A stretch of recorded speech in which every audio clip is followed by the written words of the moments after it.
Kas sinul on ka kuvariga töötades kätes surin ja randmetes valu, siis on aeg võtta kasutusele need.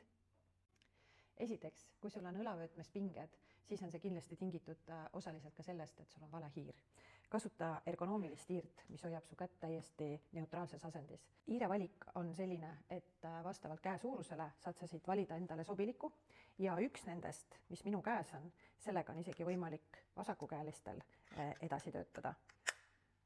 Nii, ja läks teise asendisse. Ehk siis see on üks väike pisikene versioon, kõige väiksem, siis proovida saab siin erinevaid suuruseid ja tunnetada ka seda, et kuidas küünarvarrele mõjub üks või teine suurus. On ka kohe näha, kui hiir ei ole sobilik käele, kas ta läheb liiga peopesa sisse või siis näpud on hoopiski üle ääre. Nii, küünarvarrega siis juhtub tavalise hiirega see olukord, et käele on justkui vint peale pandud ja neutraalse hiirega ehk siis ergonoomilise hiirega on kogu käsi hästi vaba. Selles suhtes kaovad ära ka õlapinged, kaovad ära ka pinged, mis on küünarvarre osas.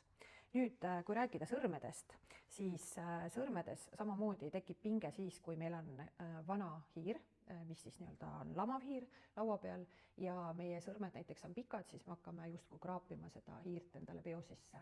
Nii et siit valides endale sobilik hiir, õige suurus, võimaldab ka hoida oma sõrmed täiesti neutraalses asendis, pinge kaob ja teil on oluliselt mugavam töötada. Ja siis minu enda kogemusest.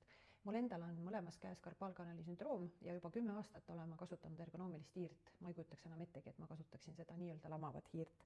Selles suhtes õige hiir käes on võimaldanud minul ka palju paremini enda tööd teostada. Kui soovite arvutihiirtest rohkem teada saada, siis jälgige meid erinevates sotsiaalmeediakanalites.